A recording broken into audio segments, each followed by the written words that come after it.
चलिए स्टूडेंट हम लोग एक्सरसाइज 1.2 के सवालों को सॉल्व करते हैं। तो चलिए स्टूडेंट हम लोग प्रश्नावली पर चलते हैं और सवालों को सॉल्व करते हैं।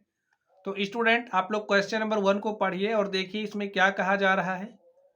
इसमें कहा जा रहा है निम्नलिखित में से कौन से रिक्त समुच्चय के उदाहरण हैं हमें बताना। तो स्टूडेंट चलिए सबसे पहले हम लोग समझ लेते हैं रिक्त समुच्चय होता क्या है।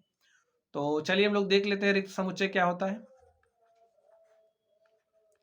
स्टूडेंट एक ऐसा समुच्चय जिसमें जो अवयव हैं जिसमें कोई भी अवयव ना हो रिक्त समुच्चय कहलाता है। लिख लीजिए,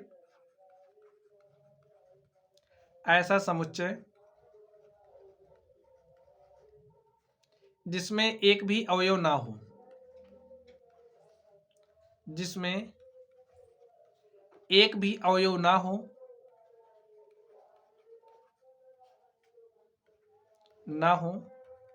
रिक्त समुच्चय कहलाता है। रिक्त समुच्चय कहलाता है।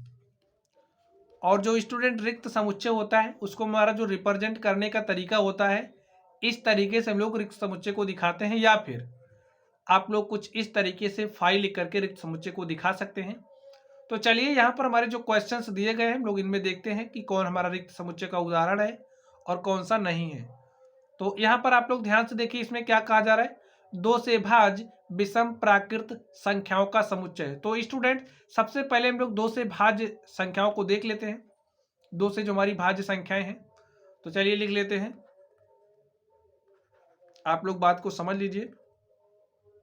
दो से भाज्य संख्याएं, अब जो भी हमारी संख्याएं दो से भाज्य हैं हम लोग उन भाज्य संख्याओं का एक समुच्चय बना लेते हैं। देखिए हमारी दो से भाज्य संख्या कौन सी हो जाएगी, दो हो जाएगी, चार होगा, 6 होगा, 8, 10, 12। ठीक है, ऐसे ऐसे हमारी संख्याएं दो से भाज्य है। तो स्टूडेंट यहां पर हमने दो से भाज्य संख्याओं को लिख लिया है।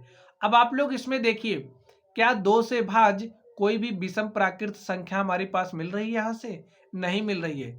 तो दो से भाज्य लिख लीजिए, दो से भाज्य विषम प्राकृत संख्याओं का समुच्चय,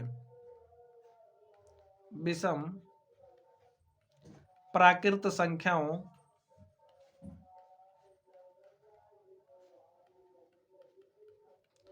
अगर स्टूडेंट हम लोग दो से भाज्य विषम प्राकृत संख्याओं को प्राप्त करना चाह रहे हैं, हम लोग संख्याओं को लिखना चाह रहे हैं, तो देखिए ये जो हमारा समुच्चय बन रहा है क्या इसमें कोई अवयव आ रहा है, नहीं आ रहा है, क्योंकि हमारी जो भी संख्याएं हैं वो क्या हैं, वो स्टूडेंट देखिए जो भी दो से विभाज्य आ रही हैं वो सब सम संख्या है, लेकिन विषम की बात कर रहा है तो विषम तो एक भी नहीं है, इसलिए दो से विभाज्य विषम प्राकृत संख्याओं का जो समुच्चय होगा वो एक रिक्त समुच्चय होगा।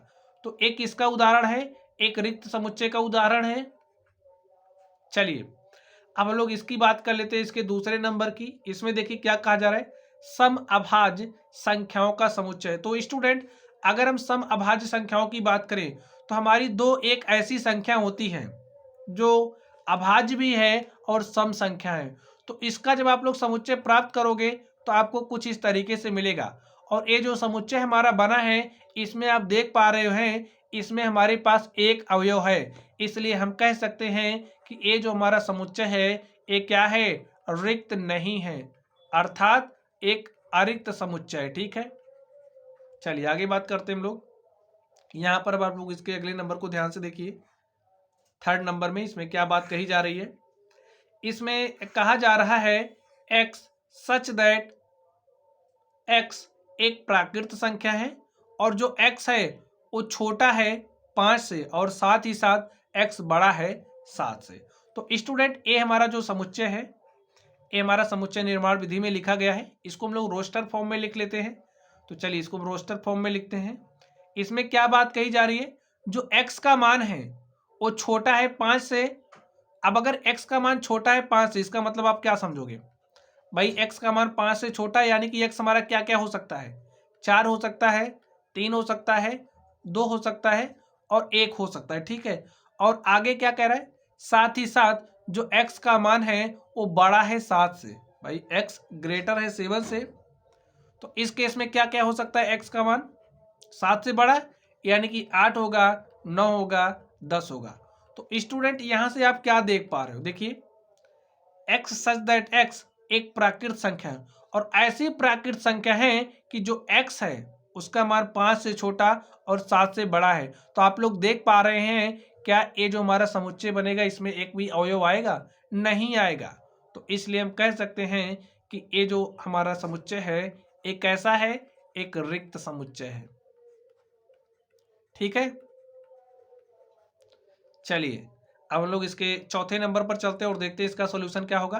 अब आप लोग चौथे नंबर को स्टूडेंट ध्यान से देखिए। y सच दैट y किन्हीं भी दो समांतर रेखाओं का उभयनिष्ठ बिंदु है। तो स्टूडेंट आप समझिए हमारे पास कोई दो समांतर रेखा है, कोई दो समांतर रेखा इस तरीके से है। तो आप बताइए क्या, देखिए ऐसे इस पर जो बिंदु है कुछ इस तरीके से होंगे और इस पर भी बिंदु होंगे। ठीक है, अब आप बताइए क्या किन्हीं भी दो समांतर रेखाओं का उभयनिष्ठ बिंदु हो सकता है? नहीं हो सकता। तो जो उभयनिष्ठ बिंदुओं का समुच्चय बनाएंगे तो उसमें एक भी अवयव आएगा? नहीं आएगा। उसमें एक भी अवयव इसमें नहीं आएगा। देखिए कोई उभयनिष्ठ बिंदु है ही नहीं, तो इसमें क्या आएगा? एक भी अवयव नहीं आएगा। तो इसलिए ये जो हमारा समुच्चय है वो कैसा समुच्चय बनेगा? रिक्त समुच्चय। ठीक है,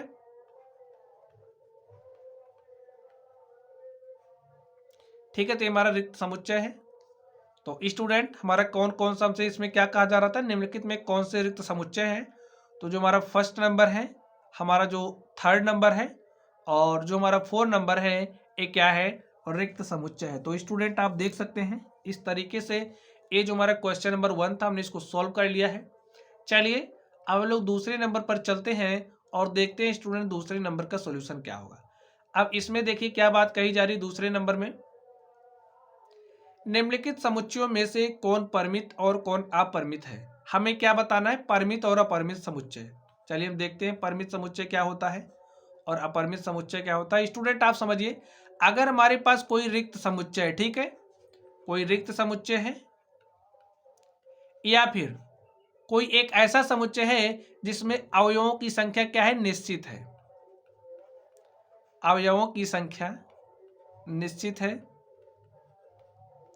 अवयवों की संख्या निश्चित हो तो ऐसा जो समुच्चय होता है उसे हम परिमित समुच्चय कहते हैं। ठीक है, बात आप लोग समझे। अगर हमारे पास कोई रिक्त समुच्चय है तो उसे भी हम लोग परिमित समुच्चय कहेंगे, या फिर अगर हमारे पास कोई ऐसा समुच्चय है जिसमें अवयवों की संख्या निश्चित हो तो उसे हम कौन सा समुच्चय कहेंगे? उसे भी हम परिमित समुच्चय कहेंगे। ठीक है, चलिए हम लोग अपरिमित की बात कर लेते हैं। अपरिमित समुच्चय, अब स्टूडेंट अगर हमारे पास कोई समुच्चय है वो ना तो रिक्त समुच्चय है और ना ही उसमें अवयवों ना तो अपरिमित है, ठीक है, यानी कि उसमें अवयवों की संख्या निश्चित नहीं है, तो इस तरीके का जो हमारा समुच्चय होगा उसे हम अपरिमित समुच्चय कहेंगे। यानी कि इसमें जो अवयवों की संख्या होगी वो निश्चित नहीं होगी, अवयवों की संख्या निश्चित ना हो तो ऐसा जो हमारा समुच्चय होगा वो कैसा समुच्चय कहलाएगा? अपरिमित समुच्चय। ठीक है, चलिए यहां पर देखते हैं हम लोग कौन सा हमारा परिमित है और कौन सा अपरिमित है। तो स्टूडेंट चलिए हम लोग फर्स्ट नंबर पर चलते हैं। डेफिनेशन आप लोग याद रखना, इसमें कहा जा रहा है वर्ष के महीनों का समुच्चय। तो स्टूडेंट अगर हम लोग वर्ष के महीनों के समुच्चय को लिखना चाहें, चलिए हम लिखते हैं। अब भाई वर्ष के महीनों के समुच्चय को हम लिख रहे हैं तो पहला महीना क्या होता है? जनवरी होगा, फरवरी होगा और इसी तरीके से हमारा मार्च होगा, अप्रैल होगा, ठीक है, मई होगा। यहां पर आप लोग क्या देख पा रहे हो? चलिए पूरा लिख देते हैं। मई हो जाएगा, जून होगा और जुलाई होगा, अगस्त होगा, सितंबर होगा, अक्टूबर होगा, इसी तरीके से नवंबर और हमारा क्या हो जाएगा? दिसंबर। ठीक है, अब यहां पर आप क्या देख पा रहे हो? ये जो हमारा वर्ष के महीनों का समुच्चय बना इसमें अवयवों की संख्या निश्चित है, भाई 12 अवयव हैं तो अवयवों की संख्या निश्चित हो रही है। तो जब अवयवों की संख्या निश्चित होगी तो इस तरीके का जो हमारा समुच्चय होगा उसे हम क्या कहेंगे? परिमित समुच्चय। ठीक है, चलिए यहां पर लिख देते हैं जो हमारा पहला नंबर है वो कैसा है? परिमित है। चलिए दूसरे नंबर की बात कर लेते हैं स्टूडेंट। अब यहां पर आप लोग देखिए 1 2 3 और ऐसे डैश डैश करके दिया गया, इसका मतलब क्या है? इसमें हमारे अवयव और भी आगे हैं, 1 2 3 4 5 6 7 8 9 10 11 12 ऐसे बहुत आगे तक है। ठीक है, तो हम कह सकते हैं इसमें अवयवों की संख्या जो है वो निश्चित नहीं है।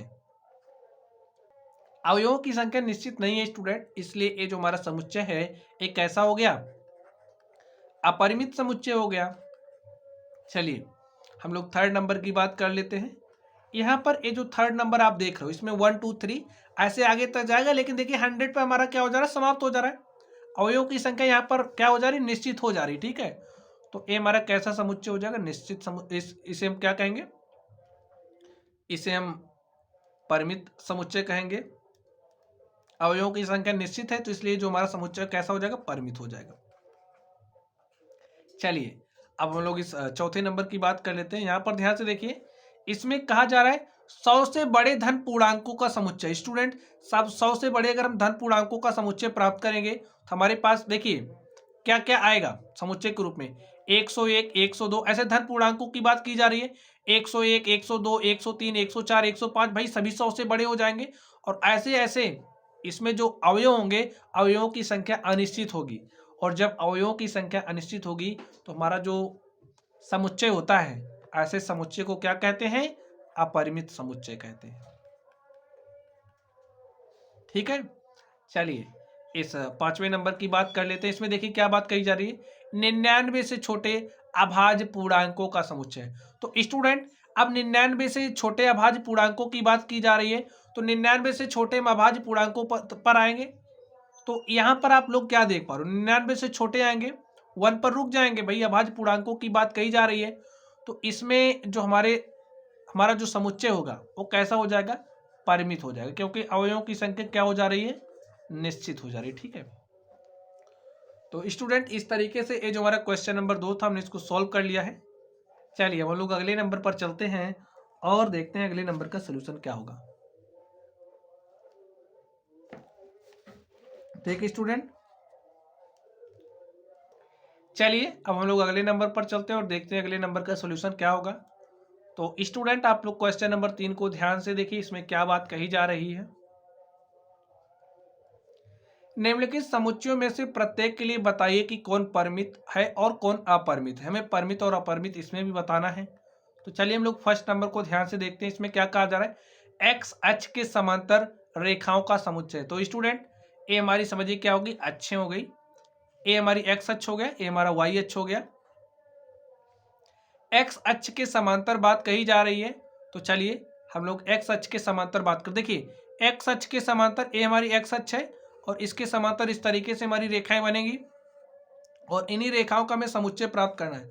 आप देखिए यहाँ पर जो रेखाएं होंगी, अगर हम L1 L2 रेखाओं को नाम दे दें, L1 L2 L3 L4 L5, ऐसे हमारे पास बहुत सारी रेखाएं बनेगी।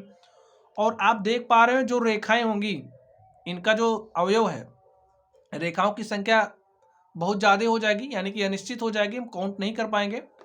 तो आप क्या देख पा रहे हैं, अवयवों की संख्या अनिश्चित हो गई। तो इस तरीके का जो हमारा समुच्चय होगा वो कैसा समुच्चय कहलाएगा, अपरिमित समुच्चय। चलिए अब हम लोग बात कर लेते हैं सेकंड नंबर की। सेकंड नंबर में देखिए क्या कहा जा रहा है, अंग्रेजी वर्णमाला के अक्षरों का समुच्चय। तो स्टूडेंट जो हमारी अंग्रेजी वर्णमाला है उसके अक्षरों का समुच्चय निकालेंगे। भाई ए से चलेंगे जेड तक पहुंचेंगे, तो ए से जेड तक। ठीक है, चलिए इसका समुच्चय हम आपको दिखा देते हैं। जैसे हम लिखेंगे ए बी सी ऐसे लिखेंगे और ऐसे ऐसे जेड तक आएंगे। तो यहाँ पर आप क्या देख पा रहे हो, भाई ए से चले जेड तक आए तो अवयवों की संख्या 26 निश्चित हो गई। और जब अवयवों की संख्या निश्चित हो गई तो इस तरीके का जो हमारा समुच्चय होगा वो कैसा समुच्चय कहलाएगा, परिमित कहलाएगा। चलिए हम लोग थर्ड पर चलते हैं और देखते हैं थर्ड का सोल्यूशन क्या होगा। इसमें आप लोग ध्यान से देखिए, उन संख्याओं का समुच्चय जो 5 के गुणज हैं। अब 5 के गुणज संख्याओं का समुच्चय में बनाना है तो बना दीजिए। 5 का गुणज होना चाहिए, 5 का गुणज 5 होगा, 10 होगा, 15 20 25 30 ऐसे स्टूडेंट बहुत सारी हो जाएंगी, ऐसे हमारे पास बहुत सारी हो जाएंगी। अब यहाँ पर आप क्या देख रहे हैं, अवयवों की संख्या अनिश्चित हो गई। तो इस तरीके का जो हमारा समुच्चय होगा इसे हम कौन सा समुच्चय कहेंगे, अपरिमित समुच्चय कहेंगे। ठीक है, परिमित अपरिमित कैसे पहचानते हैं इस बात को आप लोग समझ पा रहे होंगे। चलिए हम लोग चौथे नंबर पर चलते हैं और देखते हैं चौथे नंबर का सोल्यूशन क्या होगा। तो स्टूडेंट आप लोग इस चौथे नंबर को ध्यान से देखिए, पृथ्वी पर रहने वाले जानवरों का समुच्चय। स्टूडेंट ये हमारी समझिए अर्थ है, ठीक है, हमारी पृथ्वी है और इस पृथ्वी पर बहुत सारे जानवर हैं। अब अगर हम एक एक की काउंटिंग करना चाहें, एक भाई सबको काउंट करें किसी तरीके से, सबको अगर कलेक्ट करें, सबका संग्रह बनाएं, तो आप पाओगे कि जो जो भी अवयव बनेंगे, जो भी जानवर होंगे, इनकी संख्या तो निश्चित ही होगी किसी ना किसी तरीके से। अगर हम काउंट कर सकें तो आप देख पाएंगे कि अवयवों की संख्या क्या हो जाएगी, निश्चित। और जब अवयवों की संख्या निश्चित होती है तो इस तरीके का जो हमारा समुच्चय होता है वो कैसा समुच्चय होता है, परिमित होता है, ठीक है। चलिए आगे देखते हैं। मूल बिंदु 0 0 से होकर जाने वाले वृत्तों का समुच्चय। अब मूल बिंदु से बात कही जा रही है। अब ए हमारा क्या होता है, मूल बिंदु, और इसके निर्देशांक की बात करें स्टूडेंट तो इसका निर्देशांक होता है 0 0। मूल बिंदु 0 0 से होकर जाने वाले वृत्तों का समुच्चय। अब भाई कोई वृत्त ऐसे होकर के जा सकता है, भाई यहाँ से जाना चाहिए, ऐसे बहुत सारे वृत्त हमारे होकर के जाएंगे, ऐसे बहुत सारे हो सकते हैं। तो आप देख सकते हो वृत्त देखिए भाई बहुत सारे वृत्त हो जाएंगे, यही अवयव बनेंगे। इसको मगर C1 C2 C3 C4 ऐसे मानते चले, हमारे पास बहुत सारे हो जाएंगे, तो यही अवयव का काम करेंगे। समझिए अगर हम इसको C1 मान लें, इसको C2 ले लें, इसको C3 ले लें, इसको C4 ले लें, और ऐसे इस बिंदु से जाते हुए हम लोग और सारे वृत्त भी ड्रॉ कर सकते हैं, ठीक है, ऐसे ऐसे आप खींच सकते हो। तो अगर इसके समुच्चय को हम बनाए तो इस तरीके से बनेगा C1 C2 C3, ऐसे बहुत सारे होंगे। तो यहाँ पर आप क्या देख पा रहे हो कि भाई जो अवयव हमारे हैं, यहाँ पर यही अवयव है, तो इनकी संख्या क्या हो जा रही है, निश्चित हो जा रही है। तो इस तरीके का जो समुच्चय होगा उसे हम कौन सा समुच्चय कहेंगे, अपरिमित समुच्चय। कारण आप लोग समझ पा रहे होंगे स्टूडेंट। चलिए अब लोग अगले प्रश्न पर चलते हैं और देखते हैं हमारा अगला क्वेश्चन क्या है। तो स्टूडेंट आप लोग क्वेश्चन नंबर 4 को ध्यान से देखिए। क्वेश्चन नंबर 4 में क्या कहा जा रहा है, निम्नलिखित में बतलाइए कि A is equal to B अथवा नहीं है। स्टूडेंट कॉन्सेप्ट हमारा कौन सा यूज होगा, समान समुच्चय का, ठीक है, समान समुच्चय। अब आप समझिए हमारे पास कोई एक समुच्चय A है और कोई दूसरा समुच्चय B है, ठीक है। जो समुच्चय A है इसका जो अवयव है कुछ इस तरीके से है, इसको हम ले रहे हैं, हमारा जो समुच्चय इसके अवयव कुछ इस तरीके से हैं, और जो समुच्चय B है उसके अवयव कुछ इस तरीके से हैं, ठीक है। तो A जो हमारा समुच्चय A है बराबर होगा B के, कब, जब समुच्चय A के सभी एलिमेंट समुच्चय B में मौजूद हो, ठीक है। तो यहाँ पर आप देख सकते हो, यहाँ पर 1 है तो यहाँ पर भी 1 है, यहाँ पर 3 है तो यहाँ पर भी 3, क्रम का कोई प्रभाव नहीं पड़ता है, इस बात को समझ लेना है। यहाँ पर 4 है, यहाँ पर 4 है, यहाँ पर 5 है, यहाँ पर 5 है। तो अगर हमारे पास कोई समुच्चय A है, समुच्चय A के सभी अवयव समुच्चय B में मौजूद हो, और जो समुच्चय B है समुच्चय B के सभी अवयव समुच्चय A में मौजूद हो, तो इस केस में जो हमारे समुच्चय A और B होते हैं वो बराबर होते हैं, और इस तरीके के जो भी समुच्चय होते हैं समान समुच्चय कहलाते हैं, ठीक है। चलिए अभी यहाँ पर जो क्वेश्चंस दिए गए हम लोग इनको सॉल्व करेंगे तो चीज़ें आप लोगों को बेहतर समझ में आएंगी स्टूडेंट। चलिए अब हम लोग इसको ध्यान से देखते हैं। फर्स्ट नंबर को आप ध्यान से देखिए, इसमें क्या दिया गया है, A इज इक्वल टू हमें दिया गया है ABCD, ठीक है। आगे देखिए हमारे पास दूसरा समुच्चय है B, और B इज इक्वल टू हमें दिया गया है DCBA। अब आप लोग ध्यान से देखिए, क्या जो समुच्चय A के अवयव हैं समुच्चय B में मौजूद हैं, यहाँ पर A है तो यहाँ पर भी A है, यहाँ पर B है, यहाँ पर भी B है, यहाँ पर C है तो यहाँ पर C, यहाँ पर D है तो यहाँ पर भी D है, ठीक है। तो यहाँ पर आप क्या कह सकते हो, जो हमारा समुच्चय A है वो बराबर है B के, ठीक है। तो A बराबर B है तो लिख दीजिए हाँ। चलिए अब लोग इस सेकंड वाले पर चलते हैं और देखते हैं सेकंड में। इसमें देखिए मैं A इज इक्वल टू क्या दिया गया है, A इज इक्वल टू में दिया गया 4 8 12 16, ठीक है स्टूडेंट। और अगर हम B की बात करें तो B इज इक्वल टू में दिया गया 8 4 16 अब 18। यहाँ पर स्टूडेंट आप लोग ध्यान से देखिए, यहाँ पर 4 है और यहाँ पर भी 4 है, ठीक है। यहाँ पर 8 है, यहाँ पर भी 8 है, यहाँ पर 12 है, लेकिन यहाँ पर 12 नहीं है, यहाँ पर 16 है, यहाँ पर 16 है।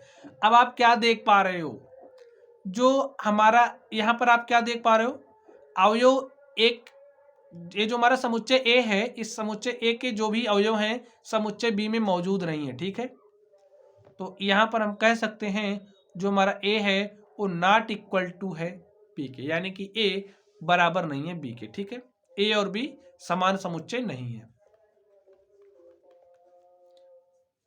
चलिए थर्ड नंबर पर चलते हैं और देखते हैं थर्ड का सॉल्यूशन क्या होगा। तो स्टूडेंट आप लोग थर्ड को ध्यान से देखिए। थर्ड में देखिए मैं समुच्चय क्या दिया गया है, ए इज इक्वल टू में दिया गया है 2 4 6 8 10। और अगर हम बात करें बी की तो बी इज इक्वल टू, देखिए हमें समुच्चय निर्माण विधि में दिया गया है, इसको हम लोग रोस्टर फॉर्म में लिख लेते हैं। क्या कहा जा रहा है, एक्स सच दैट एक्स समधन पूर्णांक है और जो एक्स का मान है छोटा है बराबर है किसके, 10 के। चलिए समधन पूर्णांक है, सम की बात करें 2 4 6 8 10, भाई 10 से छोटा है और 10 के बराबर है। ठीक है, तो यहां पर आप क्या देख रहे हो, जो हमारा समुच्चय ए है इसके अवयव 2 4 6 8 10 हैं। समुच्चय बी है, इसके भी अवयव 2 4 6 8 10 है। यानी कि समुच्चय ए के सभी अवयव समुच्चय बी में है और जो हमारा समुच्चय बी है समुच्चय बी के सभी अवयव ए में है। इसलिए जो हमारा ए है वो बराबर है किसके, बी के। ठीक है स्टूडेंट, तो ए हमारा क्या है, समान समुच्चय है, ए बराबर बी है। चलिए हम लोग चौथे नंबर पर चलते हैं और देखते हैं चौथे नंबर का सॉल्यूशन क्या होगा। तो स्टूडेंट आप लोग चौथे नंबर को ध्यान से देखिए, इसमें में क्या दिया गया है। तो स्टूडेंट आप लोग चौथे नंबर को ध्यान से देखिए, इसमें में ए इज इक्वल टू क्या दिया गया है, में ए इज इक्वल टू दिया गया है यहाँ पर एक्स सच दैट एक्स संख्या 10 का एक गुणज है। अब ए हमें समुच्चय निर्माण विधि में दिया गया है, हम लोग इसको रोस्टर फॉर्म में चेंज कर लेते हैं। तो देखिए हमारा क्या हो जाएगा, 10 का गुणज 10 हो जाएगा, 20 30 40 50। ठीक है स्टूडेंट, ऐसे हम लोग लिख सकते हैं। और यहाँ पर देखिए b इज इक्वल टू क्या दिया गया है, यहाँ पर ये जो हमारा b है वो इक्वल दिया गया है, देखिए 10 15 20 25 30 ऐसे दिया गया है। तो यहाँ पर अब आप लोग ध्यान से देखिए, जो हमारा समुच्चय ए है, क्या समुच्चय ए के सभी अवयव समुच्चय बी में मौजूद हैं। तो आप देखेंगे यहाँ पर 10 है, यहाँ पर भी 10 है, यहाँ पर 20 है, यहाँ पर भी 20 है, यहाँ पर 30 है, तो आपको यहाँ पर भी 30 मिलेगा और ऐसे मिलेगा। जो समुच्चय ए के अवयव समुच्चय बी में आपको मिलेंगे, लेकिन समुच्चय बी के सभी अवयव क्या समुच्चय ए में हैं। तो आप देखेंगे यहाँ पर 15 है और यहाँ पर हमें 15 नहीं मिल रहा है, यहाँ पर 25 है तो यहाँ पर हमें 25 नहीं मिलेगा, यहाँ पर आगे 35, यहाँ पर नहीं मिलेगा। तो हम कह सकते हैं कि जो हमारा समुच्चय ए है समुच्चय ए के सभी अवयव समुच्चय बी में हैं, लेकिन समुच्चय बी के सभी अवयव समुच्चय ए में नहीं हैं। इसलिए जो हमारा समुच्चय ए है वो बराबर नहीं है किसके, बी के। ठीक स्टूडेंट, ए हमारा सॉल्यूशन हो गया, कारण आप लोगों की समझ में आ गया। चलिए अब हम लोग अगले प्रश्न पर चलते हैं और देखते हैं हमारा अगला क्वेश्चन क्या है। तो स्टूडेंट आप लोग क्वेश्चन नंबर 5 को ध्यान से देखिए। क्वेश्चन नंबर 5 में क्या कहा जा रहा है, स्टूडेंट आप लोग क्वेश्चन को पढ़िए।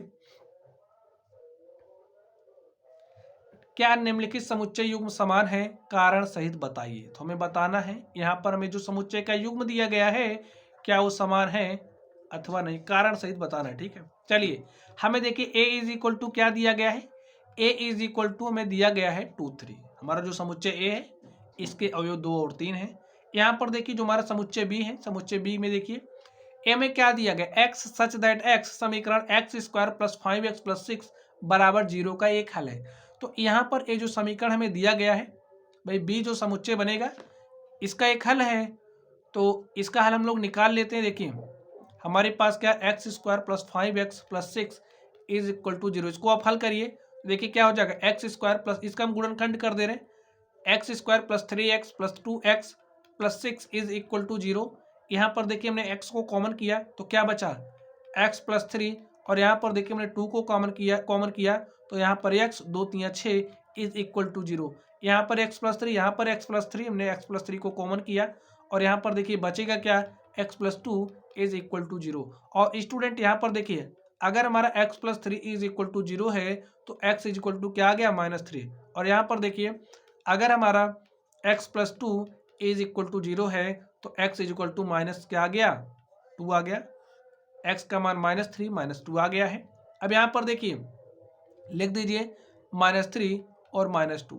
अब स्टूडेंट आप लोग ध्यान से देखिए, ए हमारा समुच्चय ए है और ए हमारा समुच्चय बी है। आप लोग ध्यान से देखिए, क्या जो हमारा समुच्चय ए में अवयव है वो समुच्चय बी में है, नहीं है। तो इसलिए लिख दीजिए जो हमारा ए है वो बराबर नहीं है किसके, बी के।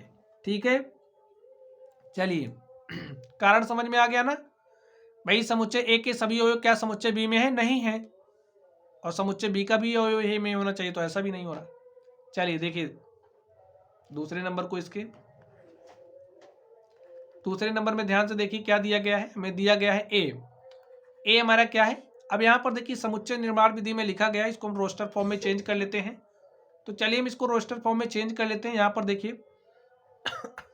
एक्स सच दैट एक्स सब फॉलो का एक अक्षर है, तो चलिए हम लोग इसको रोस्टर फॉर्म में चेंज करते। देखिए लिखिए एफ ओ।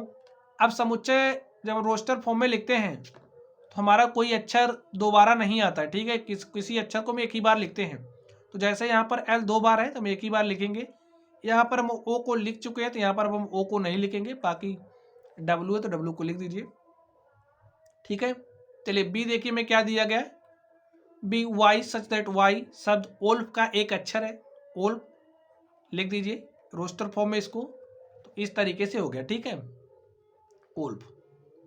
अब यहाँ पर आप लोग ध्यान से देखिए, क्या जो हमारा समुच्चय ए है वो बराबर है समुच्चय बी के। इसके बराबर होने के लिए क्या होना चाहिए, समुच्चय ए के सभी अवयव। यहाँ पर ये जो कोष्टक के अंदर स्टूडेंट आप अक्षर देख रहे हो, यही समुच्चय के अवयव होते हैं, ये समुच्चय का अवयव है, ठीक है, एलिमेंट।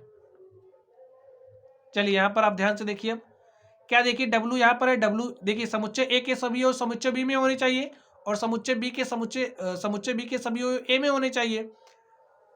तो क्या ऐसा हो रहा है, हाँ, यहाँ पर डब्ल्यू है, यहाँ पर भी डब्ल्यू है, यहाँ पर ओ, यहाँ पर ओ, यहाँ पर एल है, यहाँ पर भी एल है, यहाँ पर एफ, तो यहाँ पर भी एफ, यानी कि सारे अवयव क्या हो रहे हैं, बराबर हो रहे हैं।